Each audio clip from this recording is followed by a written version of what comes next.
ದಾಂಡೇಲಿಯಲ್ಲಿ 7.5 ಕೋಟಿ ರೂಪಾಯಿ ವೆಚ್ಚದಲ್ಲಿ ನಿರ್ಮಾಣಗೊಂಡ ಹೆಸ್ಕಾಂ ವಿಭಾಗ ಕಚೇರಿಯ ನೂತನ ಕಟ್ಟಡದ ಲೋಕಾರ್ಪಣೆ. ಹೆಸ್ಕಾಂ ಕಾರ್ಯನಿರ್ವಹಣೆಯನ್ನು ಶ್ಲಾಘಿಸಿದ ಆರ್.ವಿ. ದೇಶಪಾಂಡೆ. ದಾಂಡೇಲಿ ಹಳಿಯಾಳ ಜೋಯಿಡಾ ತಾಲೂಕಿನ ಜನತೆಗೆ ತ್ವರಿತ ಸೇವೆ ನೀಡಬೇಕೆಂಬ ಸದುದ್ದೇಶದಿಂದ 2017ರಲ್ಲಿ ದಾಂಡೇಲಿಯಲ್ಲಿ ಹೆಸ್ಕಾಂ ವಿಭಾಗ ಕಚೇರಿಯನ್ನು ಪ್ರಾರಂಭಿಸಲು ಅನುಮೋದನೆಯನ್ನು ಪಡೆದು ಕಚೇರಿಯನ್ನು ಪ್ರಾರಂಭಿಸಲಾಯಿತು. ಕಳೆದ 3 ವರ್ಷಗಳ ಹಿಂದೆ ಹೆಸ್ಕಾಂ ವಿಭಾಗ ಕಚೇರಿಗೆ ಸ್ವಂತ ಕಟ್ಟಡಕ್ಕೆ ಮಂಜೂರಾತಿಯನ್ನು ಪಡೆದು 7.5 ಕೋಟಿ ರೂಪಾಯಿ ವೆಚ್ಚದಲ್ಲಿ ಸುಸಜ್ಜಿತವಾದ ಕಟ್ಟಡವನ್ನು ನಿರ್ಮಿಸಿ ಇಂದು ಲೋಕಾರ್ಪಣೆ ಮಾಡಲಾಗಿದೆ. ವರ್ಷದ 365 ದಿನವೂ ವಿದ್ಯುತ್ ಸೇವೆ ನೀಡುವಲ್ಲಿ ಅತ್ಯಂತ ಪ್ರಾಮಾಣಿಕವಾಗಿ ಬದ್ಧತೆಯಿಂದ ಹೆಸ್ಕಾಂ ಅಧಿಕಾರಿಗಳು ಹಾಗೂ ಸಿಬ್ಬಂದಿಗಳು ಕಾರ್ಯನಿರ್ವಹಿಸುತ್ತಿರುವುದು ಶ್ಲಾಘನೀಯವಾಗಿದೆ. ಉತ್ತಮ ಕೆಲಸ ಮಾಡುವವರನ್ನು ಪ್ರೋತ್ಸಾಹಿಸಬೇಕಾಗಿರುವುದು ನಮ್ಮೆಲ್ಲರ ಕರ್ತವ್ಯವೂ ಹೌದು. ಅತ್ಯುತ್ತಮ ಸೇವೆಯ ಮೂಲಕ ಗ್ರಾಹಕರ ಮನಗೆಲ್ಲುವಲ್ಲಿ ಹೆಸ್ಕಾಂ ಯಶಸ್ವಿಯಾಗಿದೆ. ಹಾಗಾಗಿ ನನ್ನಲ್ಲಿ ಯಾವತ್ತೂ ಹೆಸ್ಕಾಂ ಇಲಾಖೆಯ ಬಗ್ಗೆ, ಹೆಸ್ಕಾಂ ಅಧಿಕಾರಿಗಳು ಹಾಗೂ ಸಿಬ್ಬಂದಿಗಳ ಬಗ್ಗೆ ಈ ತನಕ ಯಾವುದೇ ದೂರುಗಳು ಬಂದಿರುವುದಿಲ್ಲ ಎಂದಾದರೆ ಅದಕ್ಕೆ ಹೆಸ್ಕಾಂ ಅಧಿಕಾರಿಗಳು ಮತ್ತು ಸಿಬ್ಬಂದಿಗಳ ದಕ್ಷ ಕಾರ್ಯನಿರ್ವಹಣೆಯೇ ಪ್ರಮುಖ ಕಾರಣವಾಗಿದೆ ಎಂದು ಕರ್ನಾಟಕ ರಾಜ್ಯ ಆಡಳಿತ ಸುಧಾರಣಾ ಆಯೋಗದ ಅಧ್ಯಕ್ಷರು ಹಾಗೂ ಶಾಸಕರಾದ ಆರ್.ವಿ. ದೇಶಪಾಂಡೆ ಅವರು ಹೇಳಿದರು. ಅವರು ದಾಂಡೇಲಿ ಹೆಸ್ಕಾಂ ವಿಭಾಗ ಕಚೇರಿಯ ನೂತನ ಸುಸಜ್ಜಿತವಾದ ಕಟ್ಟಡವನ್ನು ಇಂದು ಶನಿವಾರ ಬೆಳಿಗ್ಗೆ 11:30 ಗಂಟೆ ಸುಮಾರಿಗೆ ಲೋಕಾರ್ಪಣೆಗೊಳಿಸಿ ಮಾತನಾಡುತ್ತಿದ್ದರು. ಕ್ಷೇತ್ರದಲ್ಲಿ ವಿದ್ಯುತ್ ವಂಚಿತ ಗ್ರಾಮಗಳಿಗೆ ವಿದ್ಯುತ್ ಪೂರೈಕೆಯನ್ನು ಮಾಡಲಾಗಿದೆ. ಗುಣಮಟ್ಟದ ಸೇವೆಯನ್ನು ನೀಡುವಂತಾಗಲು ಅಗತ್ಯ ರೀತಿಯಲ್ಲಿ ಸಹಕಾರವನ್ನು ನೀಡುತ್ತಾ ಬರಲಾಗಿದೆ. ಇಂದು ಆರಂಭವಾದ ನೂತನ ವಿಭಾಗ ಕಚೇರಿಯ ಕಟ್ಟಡವು ಗ್ರಾಹಕರಿಗೆ, ಸಾರ್ವಜನಿಕರಿಗೆ ಮತ್ತಷ್ಟು ಅತ್ಯುತ್ತಮ ಸೇವೆ ನೀಡುವ ಮೂಲಕ ಮಾದರಿ ಕಚೇರಿಯಾಗಿ ರೂಪುಗೊಳ್ಳಲಿ ಎಂದರು. ಮುಖ್ಯ ಅತಿಥಿಗಳಾಗಿ ಭಾಗವಹಿಸಿ ಮಾತನಾಡಿದ ಹುಬ್ಬಳ್ಳಿ ವಿದ್ಯುತ್ ಸರಬರಾಜು ಕಂಪನಿ ನಿಯಮಿತ ಇದರ ಅಧ್ಯಕ್ಷರಾದ ಸೈಯದ್ ಅಜೆಂಫೀರ್ ಎಸ್ ಖಾದ್ರಿ ಅವರು, ಹೆಸ್ಕಾಂ ಇವತ್ತು ಅತ್ಯುತ್ತಮ ಹೆಸರನ್ನು ಪಡೆದುಕೊಂಡಿದೆಯಾದರೆ ಅದಕ್ಕೆ ಮುಖ್ಯ ಕಾರಣ ನಿರಂತರವಾಗಿ ಜೀವದ ಹಂಗು ತೊರೆದು ಪ್ರಾಮಾಣಿಕವಾಗಿ ಸೇವೆ ಸಲ್ಲಿಸುತ್ತಿರುವ ಪವರ್ ಮ್ಯಾನ್ಗಳ ಕರ್ತವ್ಯ ನಿರ್ವಹಣೆಯೇ ಕಾರಣ ಎಂದರು. ಆರ್.ವಿ. ದೇಶಪಾಂಡೆಯವರ ಮುಂದಾಲೋಚನೆ ಹಾಗೂ ವಿಶೇಷ ಪ್ರಯತ್ನದಡಿ ಇಲ್ಲಿ ಹೆಸ್ಕಾಂ ವಿಭಾಗ ಕಚೇರಿ ಆರಂಭಗೊಂಡು ಇಂದು ಸ್ವಂತ ಕಟ್ಟಡವನ್ನು ಹೊಂದಿದೆ. ಕಳೆದ 30 ವರ್ಷಗಳಿಗಿಂತಲೂ ಹಿಂದಿನ ವಿದ್ಯುತ್ ಕಂಬ ಹಾಗೂ ತಂತಿಗಳನ್ನು ತೆರವುಗೊಳಿಸಿ ಹೊಸ ವಿದ್ಯುತ್ ಕಂಬ ಹಾಗೂ ಹೊಸ ವಿದ್ಯುತ್ ತಂತಿಗಳನ್ನು ಅಳವಡಿಸಲು ವಿಶೇಷ ಪ್ಯಾಕೇಜ್ ಅನ್ನು ಈ ಬಾರಿ ಬಜೆಟ್ನಲ್ಲಿ ಘೋಷಣೆ ಮಾಡಿಸಲು ಆರ್.ವಿ. ದೇಶಪಾಂಡೆ ಅವರು ಮುಖ್ಯಮಂತ್ರಿಗಳಲ್ಲಿ ಚರ್ಚಿಸಬೇಕು ಎಂದರು. ಹೆಸ್ಕಾಂನ ವ್ಯವಸ್ಥಾಪಕ ನಿರ್ದೇಶಕಿ ವೈಶಾಲಿ ಎಂಎಲ್ ಅವರು ಮಾತನಾಡಿ, ದಾಂಡೇಲಿ ಹೆಸ್ಕಾಂ ವಿಭಾಗವು ಅತ್ಯುತ್ತಮ ಕಾರ್ಯನಿರ್ವಹಣೆಯ ಮೂಲಕ ಗಮನ ಸೆಳೆದಿದೆ. ಇದೇ ರೀತಿಯ ಕಾರ್ಯನಿರ್ವಹಣೆ ಸದಾ ಮುಂದುವರಿಯಲಿ ಎಂದು ಹೇಳಿ ಇಲಾಖೆಯಡಿ ಬರುವ ಸರ್ಕಾರದ ವಿವಿಧ ಯೋಜನೆಗಳ ಬಗ್ಗೆ ವಿವರಣೆಯನ್ನು ನೀಡಿ ಈ ಯೋಜನೆಗಳ ಲಾಭವನ್ನು ಪಡೆದುಕೊಳ್ಳುವಂತೆ ಕರೆ ನೀಡಿದರು. ಕಾರ್ಯಕ್ರಮದಲ್ಲಿ ಹೆಸ್ಕಾಂ ತಾಂತ್ರಿಕ ನಿರ್ದೇಶಕರಾದ ಎಸ್ ಜಗದೀಶ್, ಹೆಸ್ಕಾಂ ಹಣಕಾಸು ವಿಭಾಗದ ನಿರ್ದೇಶಕರಾದ ಪ್ರಕಾಶ್ ಪಾಟೀಲ್ ಅವರು ಸಂದರ್ಭೋಚಿತವಾಗಿ ಮಾತನಾಡಿದರು. ವೇದಿಕೆಯಲ್ಲಿ ದಾಂಡೇಲಿ ನಗರಸಭೆಯ ಅಧ್ಯಕ್ಷರಾದ ಅಶ್ಫಾಕ್ ಶೇಖ್, ಉಪಾಧ್ಯಕ್ಷೆ ಶಿಲ್ಪಾ ಕೋಡೆ, ಸ್ಥಾಯಿ ಸಮಿತಿ ಅಧ್ಯಕ್ಷರಾದ ಸುಧಾ ರಾಮ್ಲಿಂಗ್ ಜಾಧವ್, ಹೆಸ್ಕಾಂ ಹುಬ್ಬಳ್ಳಿ ವಲಯದ ಮುಖ್ಯ ಅಭಿಯಂತರರಾದ ನಾಗಪ್ಪ ಬೆಳಕೇರಿ, ಡಿವೈಎಸ್ಪಿ ಶಿವಾನಂದ್ ಮದರ್ಕಂಡಿ, ತಹಶೀಲ್ದಾರ್ ಶೈಲೇಶ್ ಪರಮಾನಂದ್, ತಾಲೂಕ್ ಪಂಚಾಯತ್ ಕಾರ್ಯನಿರ್ವಹಣಾಧಿಕಾರಿ ಟಿ.ಸಿ. ಹಾದಿಮನಿ, ಪೌರಾಯುಕ್ತರಾದ ವಿವೇಕ್ ಬನ್ನೆ, ಬ್ಲಾಕ್ ಕಾಂಗ್ರೆಸ್ ಅಧ್ಯಕ್ಷರಾದ ಮೋಹನ್ ಹಲ್ವಾಯ್, ಹೆಸ್ಕಾಂ ಶಿರಸಿಯ ಅಧೀಕ್ಷಕ ಅಭಿಯಂತರರಾದ ದೀಪಕ್ ಬಾಬು ಕಾಮತ್, ಹೆಸ್ಕಾಂ ಹುಬ್ಬಳ್ಳಿಯ ಅಧೀಕ್ಷಕ ಅಭಿಯಂತರರಾದ ಪಿ. ಮಂಜುನಾಥ್, ಹೆಸ್ಕಾಂ ಹುಬ್ಬಳ್ಳಿ ವಲಯದ ಕಾರ್ಯನಿರ್ವಾಹಕ ಅಭಿಯಂತರರಾದ ರಾಜೇಂದ್ರ ಕೋರೆ ಮೊದಲಾದವರು ಉಪಸ್ಥಿತರಿದ್ದರು. ಕಾರ್ಯಕ್ರಮದಲ್ಲಿ ಅತಿಥಿ ಗಣ್ಯರನ್ನು ಹಾಗೂ ಕಟ್ಟಡದ ಗುತ್ತಿಗೆದಾರರಾದ ಬೆಳಗಾವಿಯ ಸುರೇಶ್ ಮಹಾದೇವ್ ಔಟಿ ಅವರನ್ನು ಸನ್ಮಾನಿಸಲಾಯಿತು. ರೋಟರಿ ಶಾಲೆಯ ವಿದ್ಯಾರ್ಥಿಗಳು ನಾಡಗೀತೆಯನ್ನು ಹಾಡಿದರು. ಹೆಸ್ಕಾಂ ಪವರ್ ಮ್ಯಾನ್ ಸಿದ್ದು ಡಂಬಳ ಪ್ರಾರ್ಥನೆ ಗೀತೆಯನ್ನು ಹಾಡಿದರು. ದಾಂಡೇಲಿಯ ಹೆಸ್ಕಾಂ ಕಾರ್ಯನಿರ್ವಾಹಕ ಅಭಿಯಂತರರಾದ ಪುರುಷೋತ್ತಮ್ ಮಲ್ಯ ಅವರು ಸ್ವಾಗತಿಸಿ ಪ್ರಾಸ್ತಾವಿಕವಾಗಿ ಮಾತನಾಡಿದರು. ಹೆಸ್ಕಾಂ ಲೆಕ್ಕಪತ್ರ ಅಧಿಕಾರಿ ಕುಮಾರ್ ಕರಗಯ್ಯ ವಂದಿಸಿದರು. ಹೆಸ್ಕಾಂ ಹಳಿಯಾಳ ಉಪವಿಭಾಗದ ಸಹಾಯಕ ಕಾರ್ಯನಿರ್ವಾಹಕ ಅಭಿಯಂತರರಾದ ರವೀಂದ್ರ ಮೇಟ್ಗುಡ್ ಅವರು ಕಾರ್ಯಕ್ರಮವನ್ನು ನಿರೂಪಿಸಿದರು. ದಾಂಡೇಲಿ ಉಪವಿಭಾಗದ ಹೆಸ್ಕಾಂ ಕಾರ್ಯನಿರ್ವಾಹಕ ಅಭಿಯಂತರರಾದ ದೀಪಕ್ ನಾಯಕ್ ಹಾಗೂ ದಾಂಡೇಲಿ ಹೆಸ್ಕಾಂ ವಿಭಾಗ ಮತ್ತು ಉಪವಿಭಾಗದ ಅಧಿಕಾರಿಗಳು ಹಾಗೂ ಸಿಬ್ಬಂದಿಗಳು ಸಹಕರಿಸಿದರು. ಗಜ ಚರ್ಮಾಂಬರ ಗಂಗಾಧರ ಹರನೇ, ಸುಂದರ ಸ್ಮರಹರ ಗೌರಿ ಮನೋಹರ ಜಯ ಪರಮೇಶ್ವರನೇ, ಶಂಕರ ಶಶಿಧರ ಗಜ ಚರ್ಮಾಂಬರ ಗಂಗಾಧರ ಹರನೇ, ಸುಂದರ ಸ್ಮರಹರ ಗೌರಿ ಮನೋಹರ ಜಯ ಪರಮೇಶ್ವರನೇ, ಜಯ ಜಯ ಶಂಕರನೇ, ಜಯ ವಿಶ್ವೇಶ್ವರನೇ, ಜಯ ಜಯ ಶಂಕರನೇ, ಜಯ ವಿಶ್ವೇಶ್ವರ ಶಿವನೇ, ಭಕ್ತಿಗೆ ಬೇಗನೆ ಒಲಿಯುವ ದೇವನ ಜಯ ತ್ರಿಪುರಾಂತಕನೇ, ಬೇಡಿದ ವರಗಳ ಆಕ್ಷಣ ನೀಡುವ ಸಾಂಬ ಸದಾ ಶಿವನೇ, ಜಯ ಜಯ ಶಂಕರನೇ, ಜಯ ವಿಶ್ವೇಶ್ವರನೇ ಅಂತೇಳಿ. ಅದರ ಫಲವಾಗಿ 5/11/2013 ಪ್ರಥಮವಾಗಿ ಸಿರ್ಸಿ ವೃತ್ತದಿಂದ ಕಾರ್ಯನಿರ್ವಾಹಕ ಇಂಜಿನಿಯರ್ ಹುದ್ದೆಯನ್ನು ದಾಂಡೇಲಿ ವಿಭಾಗಕ್ಕೆ ಮಂಜೂರು ಮಾಡಿ ಕಾರ್ಯನಿರ್ವಾಹಕ ಇಂಜಿನಿಯರ್ ದಾಂಡೇಲಿ 33 kV ಉಪಕೇಂದ್ರ ಮತ್ತು ಕಾಮಗಾರಿ ವಿಭಾಗದಿಂದ ಹೊಸ ಹುದ್ದೆ ಸೃಷ್ಟಿ ಮಾಡಲಾಯಿತು. ಇದರ ವ್ಯಾಪ್ತಿ ದಾಂಡೇಲಿ, ಹಳಿಯಾಳ, ಜೋಡ ಮತ್ತು ಮುಂಡಗೋಡ್ ಈ ತಾಲೂಕಿನ ಕಾಮಗಾರಿಗಳ ನಿರ್ವಹಣೆ ಮತ್ತು 33 kV ಉಪಕೇಂದ್ರದ ನಿರ್ವಹಣೆ ಆಗಿತ್ತು. 16/12/2016 ಕಾರ್ಯ ಮತ್ತು ಪಾಲನಾ ವಿಭಾಗ ಮಂಜೂರು ಮಾಡಲಾಯಿತು. ಇದನ್ನು 2/5/2017 ಬಾಡಿಗೆ ನಾತೆಯಲ್ಲಿ ಕಟ್ಟಡ ತೆಗೆದುಕೊಳ್ಳುವ ಮುಖಾಂತರ ಪ್ರಾರಂಭಿಸಲಾಯಿತು. ದಾಂಡೇಲಿ, ಹಳಿಯಾಳ್ ಉಪವಿಭಾಗ ಒಳಗೊಂಡಂತೆ 50 ಸಿಬ್ಬಂದಿಗೆ ಹೊಸದಾಗಿ ಈ ವಿಭಾಗಕ್ಕೆ ಮಂಜೂರು ಮಾಡಲಾಯಿತು. ಕೇವಲ 4 ಸಿಬ್ಬಂದಿಗಳೊಂದಿಗೆ ನಾವು ವಿಭಾಗವನ್ನು 2/5/2017 ಪ್ರಾರಂಭಿಸಿದ್ದೇವೆ. ಈ ಭವ್ಯ ಕಟ್ಟಡ 3 ಅಂತಸ್ತಿನ ಕಟ್ಟಡ 7.5 ಕೋಟಿ ರೂಪಾಯಿ ವೆಚ್ಚದಲ್ಲಿ ಕಟ್ಟಲಾಗಿದೆ. ದಾಂಡೇಲಿ ವಿಭಾಗದ ಉಗ್ರಾಣ ಅಂದರೆ ಸ್ಟೋರ್ಸ್ ಅನ್ನು ನಾವು 2017 ಅಕ್ಟೋಬರ್ 1 ಪ್ರಾರಂಭಿಸಿದ್ದೇವೆ. ದಾಂಡೇಲಿ ವಿಭಾಗ ಆಗೋಕ್ಕಿಂತ ಮುಂಚೆ ನಾವು ಸಿರ್ಸಿ ವಿಭಾಗದ ಉಗ್ರಾಣದಿಂದ ಸಾಮಗ್ರಿಗಳನ್ನು ತರಬೇಕಾಗಿತ್ತು. ಒಂದು ಟ್ರಾನ್ಸ್ಫಾರ್ಮರ್ ಫೇಲ್ ಆದ್ರೆ ನಮ್ಗೆ 2 ರಿಂದ 3 ದಿನ ಹಿಡಿದಿತ್ತು.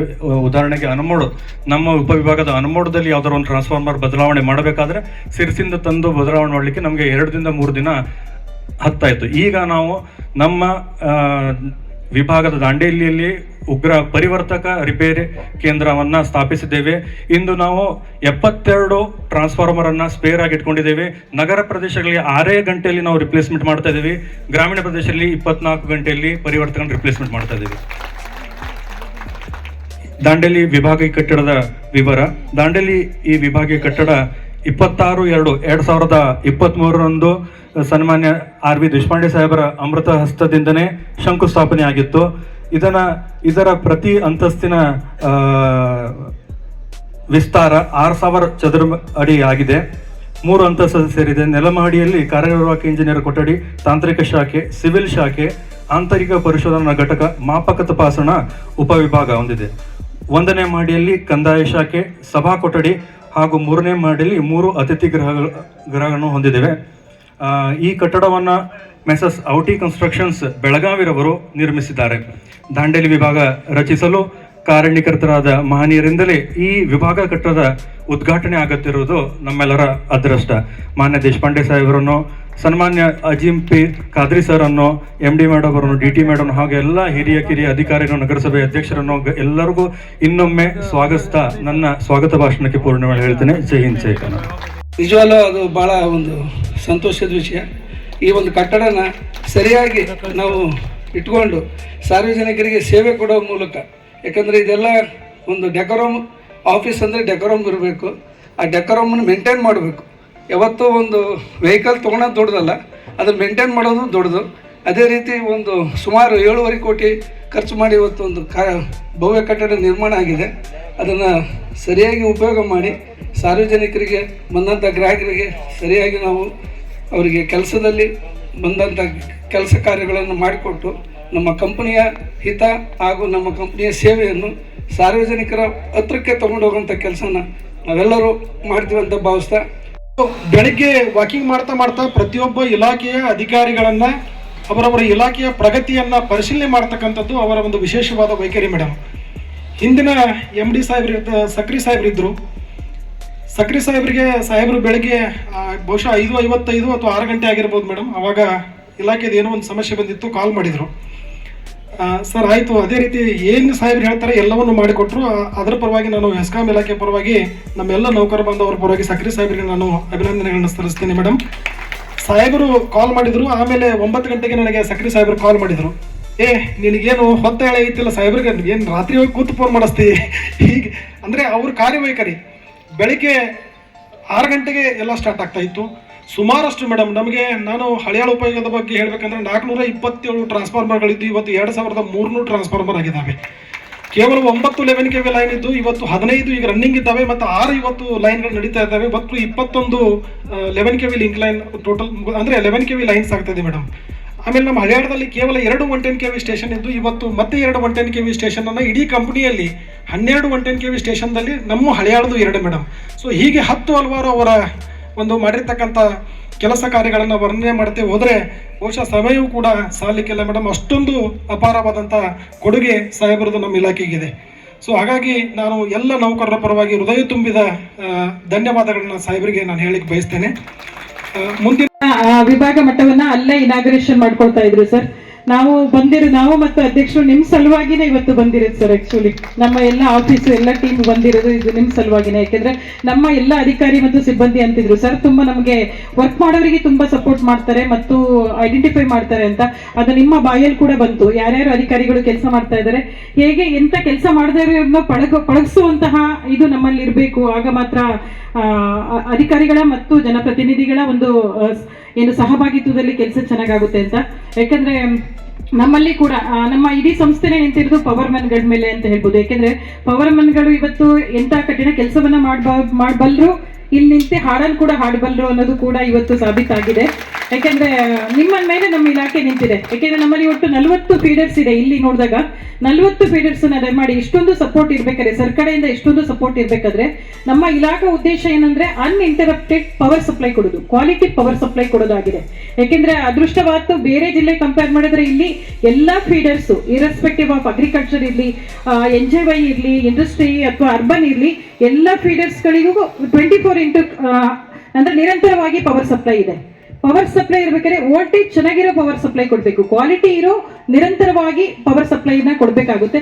ಅದು ನಮ್ಮ ಮುಖ್ಯ ಗುರಿಯಾಗಿರ್ಬೇಕು. ಹಾಗಿದ್ದಾಗ ಈಗಾಗಲೇ ಹೇಳಿದ್ರು, ಹಿಂದಿನಗಿಂತನೂ ಹೇಗೆ ಸರ್ನ ಒಂದು ಇಂಟರ್ಫಿಯರ್ ಆಗಿ ಹೇಗೆ ಅಂದ್ರೆ ಟ್ರಾನ್ಸ್ಫಾರ್ಮರ್ ಇಷ್ಟು ಇದ್ದಿದ್ದು ಇಷ್ಟು ಮಟ್ಟಕ್ಕೆ 2000 ಮೇಲೆ ಟ್ರಾನ್ಸ್ಫಾರ್ಮರ್ ಹೋಗಿರೋದು, ಆಮೇಲೆ ಸಬ್ ಡಿವಿಷನ್ ಇಲ್ಲಿ ಡಿವಿಷನ್ ಆಗಿರೋದು. ಯಾಕಂದ್ರೆ ಒಂದೊಂದು ಕ್ಷೇತ್ರಕ್ಕೂ ಡಿವಿಷನ್ ಕಷ್ಟ ಇದೆ. ಇಡೀ ನಮ್ಮ 56 ಶಾಸಕರ ವ್ಯಾಪ್ತಿಯಲ್ಲಿ ನೋಡಿದ್ರೆ ಈಗ 56 ಜನ ನಮ್ಮಲ್ಲಿ ಕ್ಷೇತ್ರಗಳಿದೆ. ಅದರಲ್ಲಿ ಇರೋದು ನಮ್ದು 26 ಡಿವಿಷನ್. ಅಂದ್ರೆ ಒಬ್ಬೊಬ್ಬರಿಗೆ ಒಂದು ಡಿವಿಷನ್ ಆಗಿಲ್ಲ. ಈಗ ಅದಕ್ಕೆ ಹೋಲಿದ್ರೆ ಸರ್ ಪ್ರಯತ್ನದಿಂದಲೇ ಇವತ್ತು ಇಲ್ಲಿ ಡಿವಿಷನ್ ಆಗಿದೆ ಅಂತ ಹೇಳ್ಬೇಕು.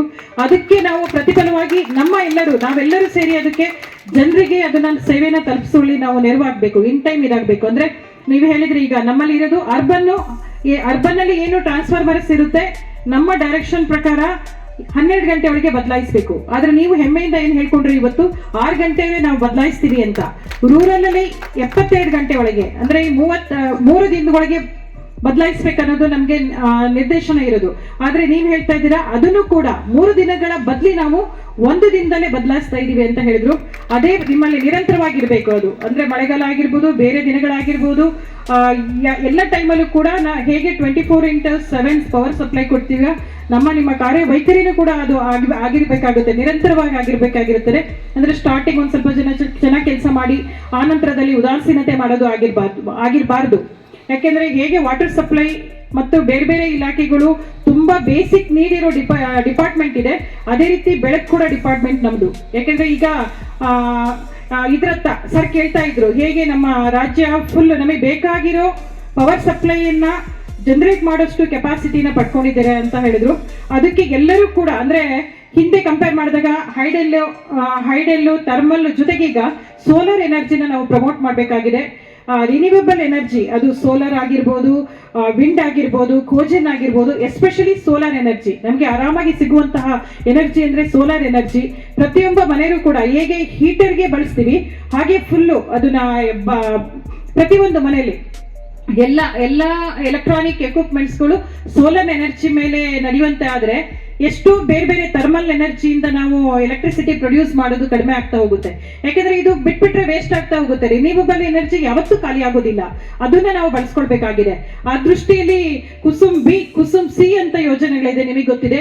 ಕುಸುಮ್ ಬಿ ಅಂತ ಹೇಳಿದ್ರೆ ರೈತನಿಗೆ ಒಬ್ಬ ಪಂಪ್ ಸೆಟ್ ನ stand alone solar based pump set ಅನ್ನ ಹಾಕೊಂಡು ಕಂಪ್ಲೀಟ್ ಅದ್ರ ಮೇಲೆ ರನ್ ಮಾಡುವಂತದ್ದು.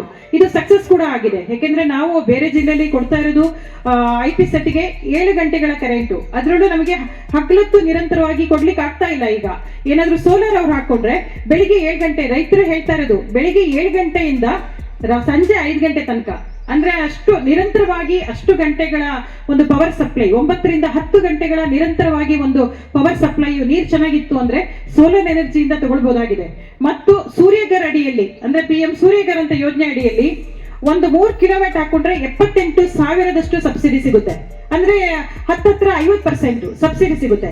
ಅದೇ ರೈತರು ಒಬ್ರು ಸೋಲಾರ್ ಬೇಸ್ಡ್ ಪಂಪ್ ಸೆಟ್ ಅನ್ನ ಹಾಕೊಂಡ್ರೆ 80% ಸಬ್ಸಿಡಿನ ಕೊಡುತ್ತೆ. ಅದರಲ್ಲಿ ಕರ್ನಾಟಕದ ಪಾಲು 80ರಲ್ಲಿ ಕರ್ನಾಟಕದ ಪಾಲು 50 ಇದೆ. 50 ಅಷ್ಟು ಸಬ್ಸಿಡಿಯನ್ನ ಕರ್ನಾಟಕ ಸರ್ಕಾರ ಕೊಡ್ತಾ ಇದೆ. ಕೇವಲ 20% ಮಾತ್ರ ಯಾರು ಅಪ್ಲಿಕೆಂಟ್ ಇದ್ದಾರೆ ಅವರು ಭರಿಸಬೇಕಾಗಿದೆ.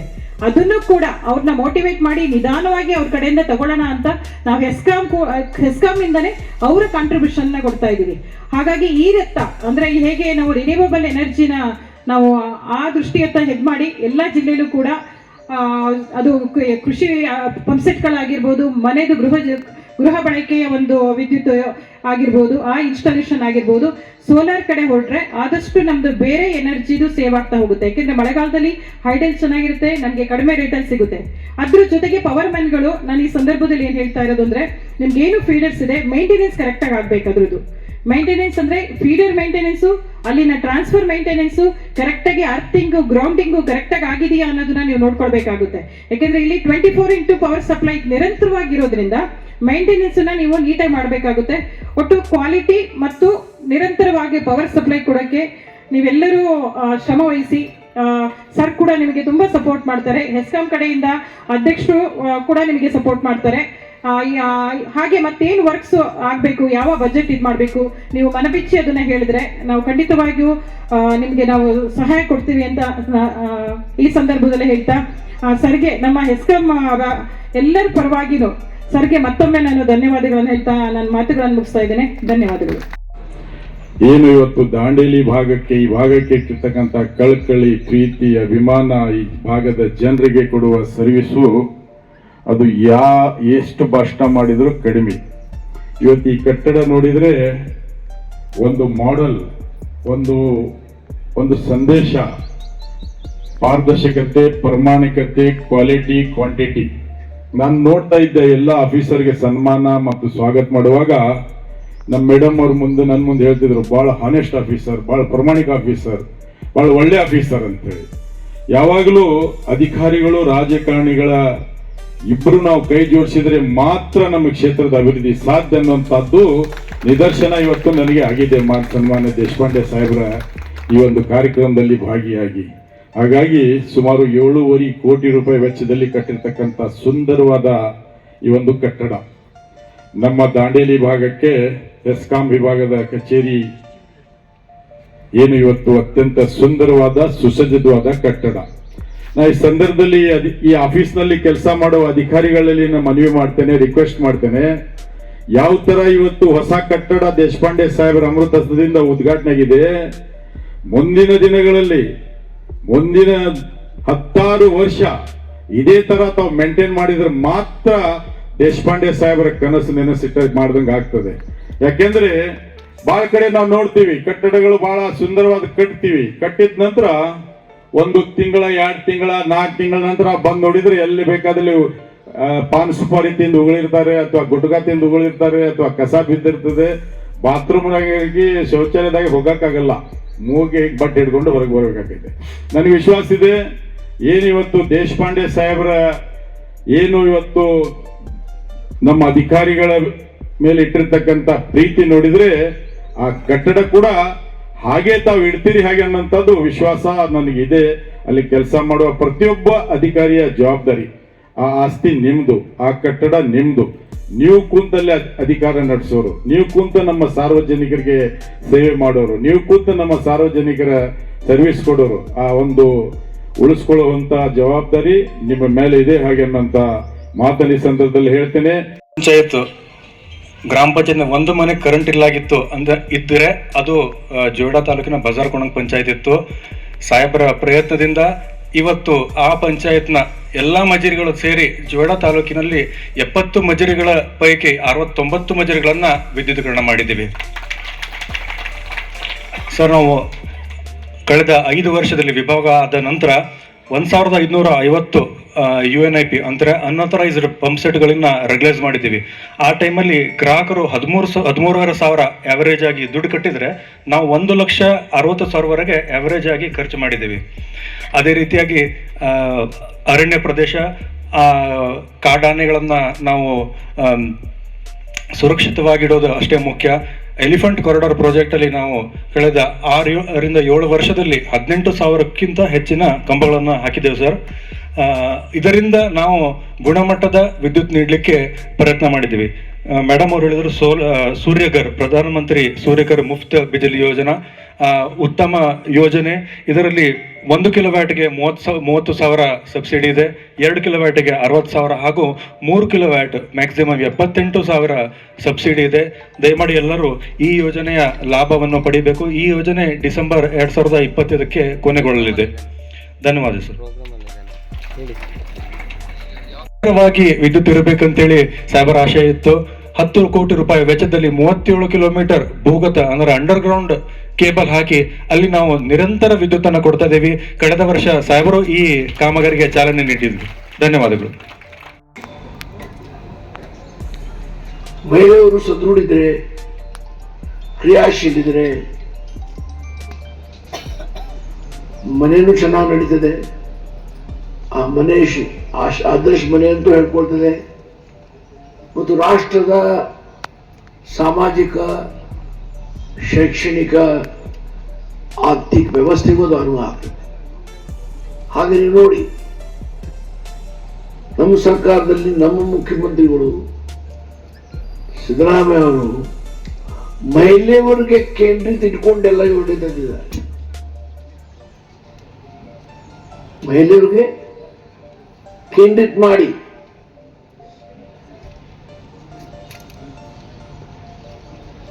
ನಿಮ್ಮ ಇಲಾಖೆಗೆ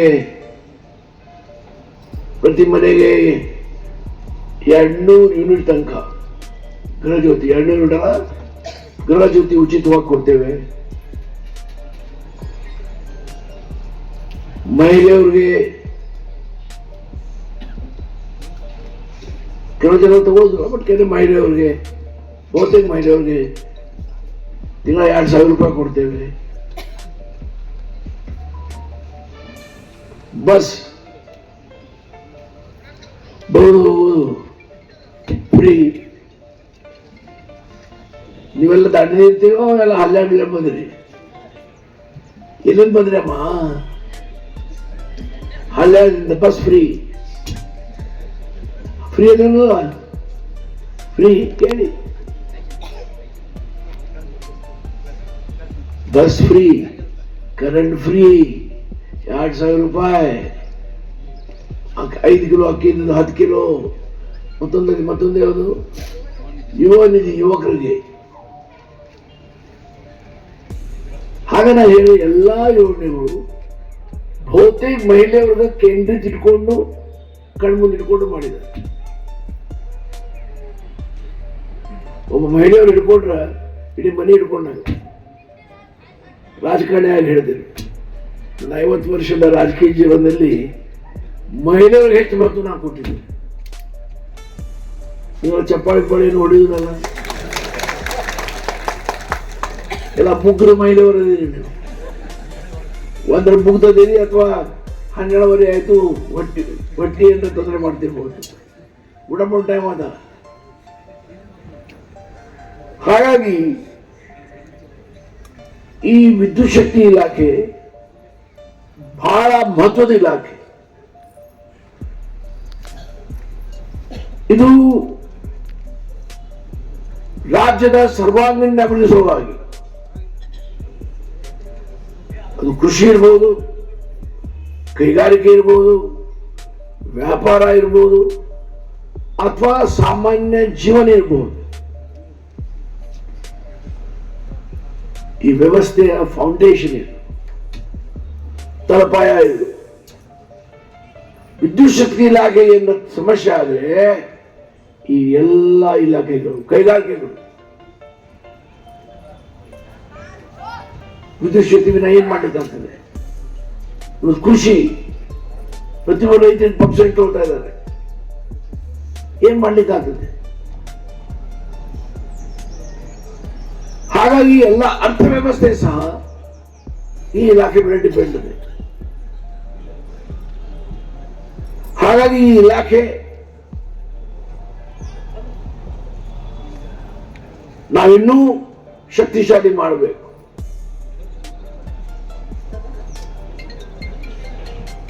ಆ ದಿಕ್ಕಿನಲ್ಲಿ ಇವತ್ತು ನಮ್ಮ ಸ್ನೇಹಿತರಾದಂತಹ ಜಾರ್ಜ್ ಇಲಾಖೆ ಮಂತ್ರಿ ಅದಾರೆ, ಅವ್ರ ನಾಯಕತ್ವದಲ್ಲಿ ಈಗ ನಮ್ಮ ಅಜಿಂಪೀರ್ ಸಾಹೇಬರು ಅಧ್ಯಕ್ಷರಾಗಿದ್ದಾರೆ, ಅವ್ರ ನಾಯಕತ್ವದಲ್ಲಿ ನಮ್ಮೆಲ್ಲರ ಸಹಕಾರದಿಂದ ಇಲಾಖೆ ಕ್ರಿಯಾಶೀಲವಾಗಿ ಕೆಲಸ ಮಾಡ್ತಾ ಇದೆ. ಮುಂಚೆ ದಿನ ಒಂದು 10-20 ಕಂಪ್ಲೇಂಟ್ಗಳು ನಿಮ್ಮ ಇಲಾಖೆ ಮೇಲೆ. ಕರೆಂಟ್ ಹೋಯ್ತು, ಕರೆಂಟ್ ಇಲ್ಲ, ನನ್ನ ಪಂಪ್ ಸೆಟ್ ಸುಟ್ಟು ಹೋಗಿದೆ. ಆದ್ರೆ ನನಗೆ ಸಂತೋಷ ಇದ್ದೇನೆ, ಇವತ್ತು ನನಗೆ ಇಲ್ಲಿ ಇರ್ತೇನೆ. ನನಗೆ ಯಾವ ಕಂಪ್ಲೇಂಟು KEB ಇಲಾಖೆ ಬಗ್ಗೆ ಬರ್ತಾ ಇಲ್ಲ. ಇದು ಅರ್ಥ ಇಲಾಖೆ ಕ್ರಿಯಾಶೀಲ ಆಗಿದೆ, ಜನರ ಜೊತೆ ಸ್ಪಂದನೆ ಮಾಡ್ತಾ ಇದೆ, ಜನರ ಸ್ನೇಹಿತ ಆಗಿದೆ. ಈಗ ನಮ್ಮ ಮೆಟ್ಗೂಡವ್ರು ಹೇಳಿದಾಗೆ ರಾತ್ರಿ 2 ಗಂಟೆಗೆ 3 ಗಂಟೆಗೆ ನಮ್ಮ ಲೈನ್ಮನ್ ಪಾಪ ಜೀವಕ್ಕೆ ರಿಸ್ಕ್ ತಗೊಂಡು ಕಂಬ ಹತ್ತಾರೆ, ಹುಡುಗಾಟದ ಕಂಬ ಹತ್ತುದು ರಾತ್ರಿ. ಜನ ಮೆಚ್ಚಬೇಕಿದ್ದು ಕೇವಲ ಕಂಪ್ಲೇನಿಂಗ್ ನೇಚರ್ ಇರಬಾರ್ದು. ಜುನೇನಿದ್ರೆ ಮಾಡಬೇಕು, ಜುನೇನಿದ್ರೆ ಹೇಳಬೇಕು. ಆದರೆ ಯಾರು ಒಳ್ಳೆ ಕೆಲಸ ಮಾಡ್ತಾರೆ, ಪ್ರಶಂಸೆ ಮಾಡುವ ಮನಸ್ಸು, ವಿಚಾರಧಾರೆ ಮಾನವದಲ್ಲಿರಬೇಕು. ಮಾನವಾಗಿ ಹುಟ್ಟಿದ ನಂತರ ಮಾನವಾಗಿ ಬಾಳ್ಬೇಕು. ಇದು ಬಹಳ ಮಹತ್ವದ್ದು. ರಾಕ್ಷಸ ಆದರೆ ಮಾನವ ರಾಕ್ಷಸ ಅಂದ್ರೆ ಏನಾಗ್ಬೋದು ವಿಚಾರ ಮಾಡಿ. ಹಾಗಾಗಿ ಎಲ್ಲೆಲ್ಲೇ ಒಳ್ಳೆ ಕೆಲಸ ಆಗ್ತದೆ ಅದು ಪ್ರಶಂಸೆ ಮಾಡುವುದು ಮಾನವನ ಜವಾಬ್ದಾರಿ.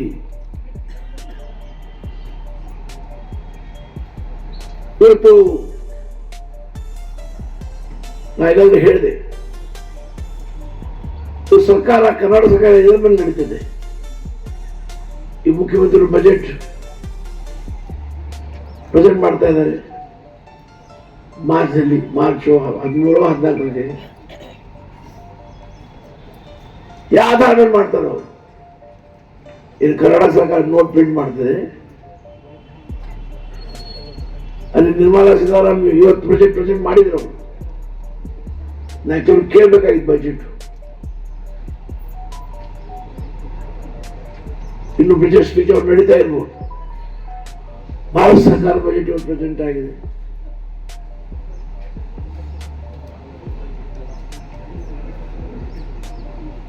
ಇದಕ್ಕೊಂದು ಪಾವಿತ್ರ್ಯತೆ ಇದೆ.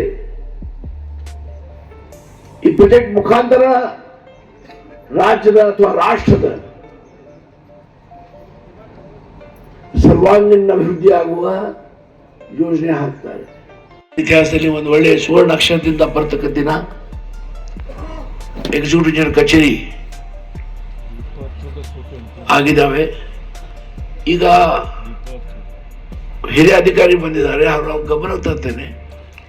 ಇದ್ರ ಬಗ್ಗೆ ಹಿಂದೆ ನಾನು ಪತ್ರ ವ್ಯವಹಾರ ಮಾಡಿದ್ದು ನಂಗೆ ನೆನಪದೆ. ನಮ್ಮ ಈ ಕ್ಷೇತ್ರದಲ್ಲಿ ಮುಖ್ಯವಾಗಿ ಹಲ್ಯಾಳದಲ್ಲಿ ಗ್ರಾಮಾಂತರ ಪ್ರದೇಶಗಳು ಮೋರ್ ದೆನ್ 100 ಆಡ್ ವಿಲೇಜಸ್ ಇವೆ. ಈಗ ಬಹಳಷ್ಟು ಕಡೆ ಕೆರೆಗಳು ಅಭಿವೃದ್ಧಿ ಆಗಿದ್ದಾವೆ. ಮತ್ತೀಗ ಕುಡಿಯುವ ನೀರು ಸರಳ ಮತ್ತೊಂದು 6 ತಿಂಗಳಲ್ಲಿ 111 ಹಳ್ಳಿಗಳಿಗೆ 24 ಗಂಟೆ ನೀರು ಕೊಡ್ತೇವೆ. ಕಾಡಿನಿಂದ ತಗೊಂಡು ಹೋಗ್ತಾ ಇದ್ದೇವೆ. ದಾಂಡೇಲಿ ಜನ ಕಾಡಿನಿಂದ ನೀರು ತುಂಬ್ತಾರೆ. ಅವ್ರು ದಿನ 4-5 ತಾಸು ನೀರು ಸಿಗ್ತಾ ಇರ್ಬೋದು. ಈಗ 2 ತಾಸು 24 ಗಂಟೆ ಮಾಡುವ ಕಾರ್ಯಕ್ರಮ ನಡೀತಾ ಇದೆ. ಬರುವ 6 ತಿಂಗಳಲ್ಲಿ ಅದು ಮುಗಿತದೆ. 6-8 ತಿಂಗಳ ಆಗ್ಬೋದು. ಹಳ್ಯಾಳ್ ಪಟ್ಟಣದಲ್ಲಿ ಈಗಾಗಲೇ 24 ಗಂಟೆ ನೀರು ಕುಡಿತಾರೆ ಕಾಡಿನಲ್ಲಿ. ಹಳ್ಳಿಯಲ್ಲಿ ಇನ್ನೊಂದು 7-8 ತಿಂಗಳಲ್ಲಿ 24 ಗಂಟೆ 111 ಹಳ್ಳಿಗೆ ಸಿಗ್ತದೆ ಕುಡಿಯುವ ನೀರು. ಜೋಳ ಭಾಗದಲ್ಲಿ ಹಸು ಪಂಚಾಯತ್, ರಾಮನಗರ ಪಂಚಾಯತ್, ಜಗಳೂರು ಪಂಚಾಯತ್, ಪಾಂಡಿ ನದಿಯಿಂದ ನೀರು ತಗೊಂಡು ಹೋಗ್ತಾ ಇದ್ದೇವೆ. ಮತ್ತೊಂದು 7-8 ತಿಂಗಳಲ್ಲಿ ಅಲ್ಲಿ ಆ 3 ಪಂಚಾಯತ್ಗೆ ಕುಡಿದು ನಿಲ್ಲಿಸಿದೆ. ಯಾಕೆ? ವಿದ್ಯುತ್ ಶಕ್ತಿ, ಕುಡಿಯುವ ನೀರು, ಮೂಲಭೂತ ಸೌಕರ್ಯಗಳು ಇವೆಲ್ಲ ಇವೆ. ಅಲ್ಲಿ ಪ್ರಗತಿ ಆಗ್ತದೆ. ಹಾಗೆ ನನ್ನ ಪ್ರಯಾರಿಟೀಸ್ ಒಳ್ಳೆ ಇಂಜಿನಿಯರಿಂಗ್ ಎಕ್ಸಿಕ್ಯೂಟಿವ್ ಆಫೀಸ್ ಆಯಿತು, ಚೆನ್ನಾಗಿ ಅನುಕೂಲ ಆಯಿತು. ಈಗ ಅಭಿವೃದ್ಧಿ ಆಗ್ತಾ ಇರಬೇಕು. ಹಾಗಾಗಿ ಬಹಳ ಸಮಯ ಆಗಿದೆ. ದೇವಿ ತುಳಜಾಭವಾನಿ ಎಲ್ಲರೂ ಒಳ್ಳೇದು ಮಾಡಲಿ ಅರ್ಪಿಸ್ತಾ ಇದ್ದೇನೆ. ಅದೇ ರೀತಿ ಸನ್ಮಾನ್ಯ ಅಧ್ಯಕ್ಷರು ಹುಬ್ಬಳ್ಳಿ ವಿದ್ಯುತ್ ಸರಬರಾಜು ಕಂಪನಿ ನಿಯಮಿತ ಶ್ರೀ